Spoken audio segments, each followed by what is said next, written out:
Ndagusuhuje kandi nguhaye ikaze we munywanyi wa ATV. Iyi ikaba ari cano ukuraho ibiganiro, amakuru ndetse n'ibyegeranyo ku buhinzi n'ubworozi. Uyu munsi tukaba tugiye kwibanda ku bworozi bw'inkoko zitera amagi. Ahambere ubworozi bw'inkoko bwakorwaga bitari iby'ubucuruzi nk'uko bikorwa ubu ngubu. Wasangaga mu rugo hari inkoko ziragira zikicyura nk'imwe mu mpamvu zatumaga kuzorora bitarushya. Ariko magingo aya ubworozi bwarushijeho kuba ubucuruzi, aborozi bagenda bunguka ubundi bumenyi ndetse n'uburyo bwo korora inkoko zibaha umusaruro. Muri iki kiganiro turaza kureba uko bafata inkoko z'amagi kuva ziturazwe kugeza mu gihe cyo gutera amagi, uburyo zigaburirwa, uko bazubakira ndetse na zimwe mu ndwara zikunze kuzibasira n'uburyo bwo kwirinda bene izo ndwara. Njye wabakusanyirije ibi byose ari nanjye ugiye kubibagezaho, nitwa Jado Ndayisaba.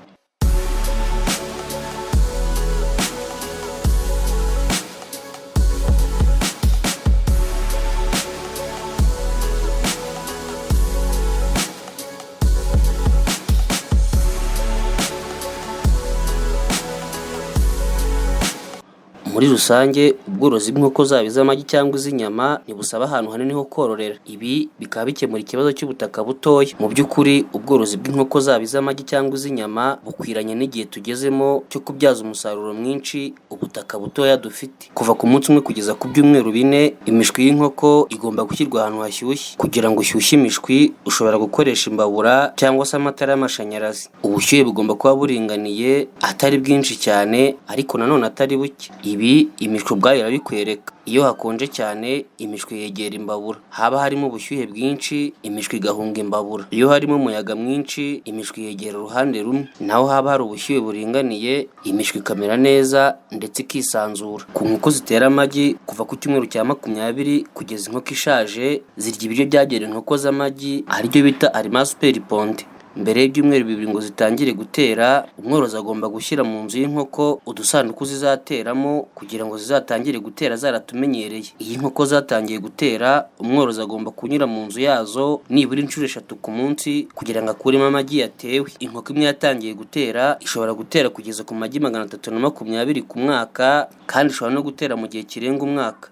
Ku bijyanye n'aho inkoko z'amagi zigomba kuba ahantu hisanzuye kandi hari urumuri n'umwuka bihagije. Dore umwanya bateganya uko nibura ugomba kuba ungana. Metero karimwe igomba kujyamo imishwi nibura 20 y'umunsi umwe kugeza ku minsi 30. Naho kubirwana bifite ukwezi kumwe kugeza ku mezi 5, kuri metero karimwe ugomba gushyiramo ibirwana 10. Naho ku nkoko zamaze kugera igihe cyo gutera zo, kuri metero karimwe ntihagomba kujyamo inkoko zirenze 5. Inkoko zigomba kugira urugo rwo gutemberamo ku zuba. Urwo rugo rugomba kuba ruzitiye kugira ngo zitajya hanze yarwo. Ku bijyanye no kororoka kw'inkoko, inkokokazi nibura itangira gutera imaze amezi 5 n'igice ivutse, irarira iminsi 21.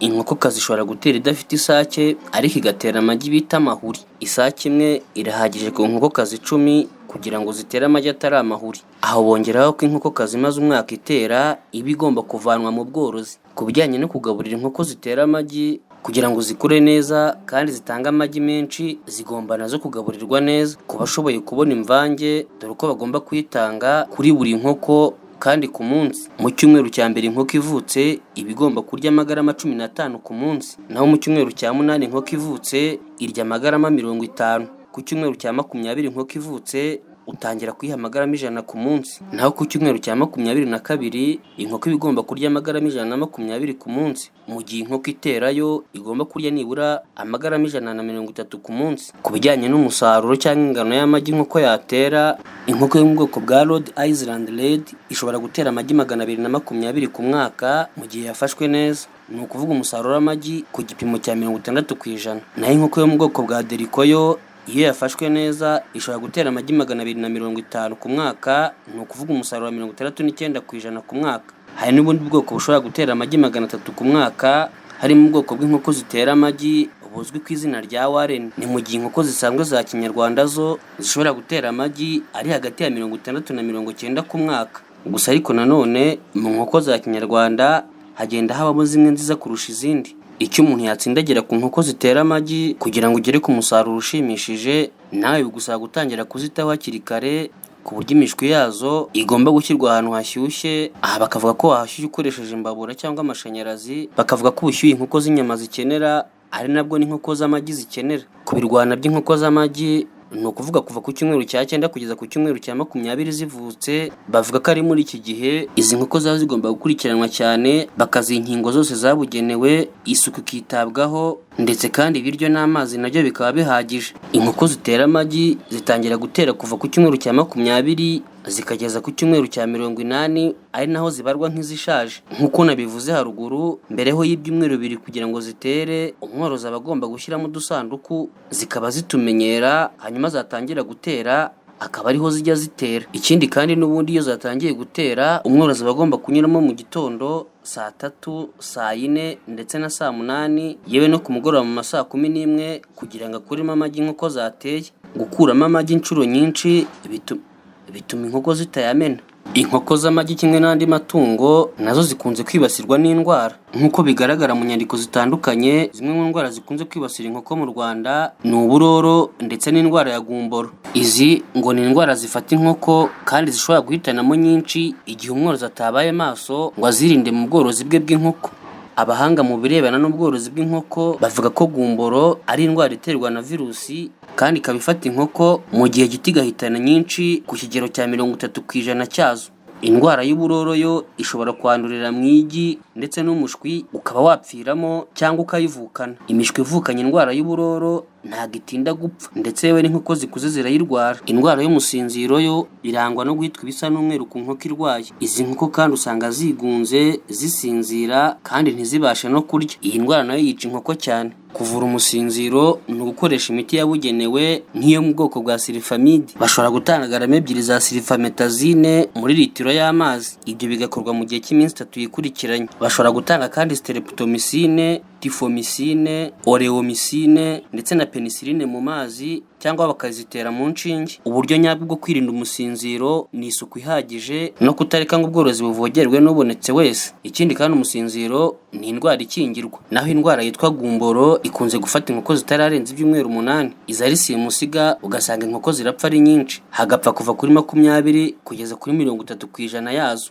Ikindi kandi zipfa mu minsi itarenze 4. Izirokotse usanga zikura nabi kandi ntizigire umusaruro mwiza w'amagi. Ibimenyetso by'iyi ndwara ni uguhitwa bikabije kandi zikanya ibintu by'umweru, gukonja no gusinzira, ijosi rihiniye mu mababa, kutarya n'ibindi. Hiyongeraho ko kandi inkoko zipfa ari nyinshi mu minsi 4 bikagenda bigabanuka kugeza igihe nta zindi zongeye gupfa kandi ari nta wundi muti wazihaye. Iyi nkoko yishwe na gumboro hari ibimenyetso simusiga uyisangana. Ibyo ni uguturika amaraso mu nyama hose ndetse n'umwanya bita Bourse de Fabricus uba watumbye cyane. Uwo mwanya uba mu nda hafi y'inyunge y'umurizo kandi ubusanzwe uboneka ku nkoko zikiri nto gusa. Bavuga ko nta muti uvura indwara ubaho kubera ko indwara iterwa na virusi kandi ubusanzwe virusi ikaba itavurwa.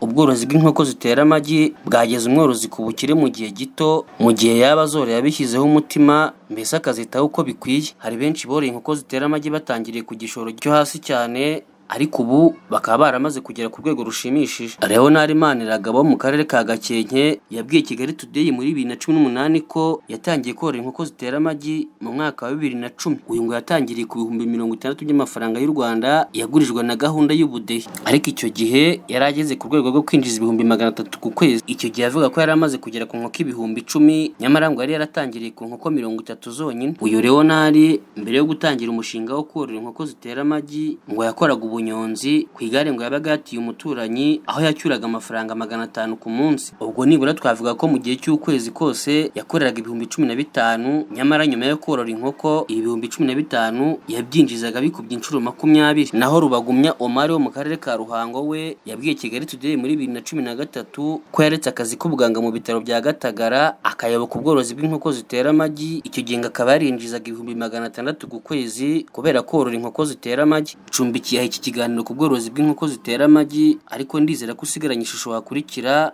ndetse n'amiyumvo yo kuba nawe watangira korora inkoko zitera amagi ukaba wakwiteza imbere mu gihe gito kandi ku gishoro gito. Ibi byose nagiye nkubwira nabyegeranyije mbikuye ku mbuga zitandukanye zirimo www.ehinga.org ndetse n'imvahonshya.co.rw. Nifashije kandi inkuru zitandukanye zo kuri Kigali Today. Nasomye kandi igitabo Agenda y'umuhinzi cya 2018 cyateguwe na Minisiteri y'Ubuhinzi n'Ubworozi.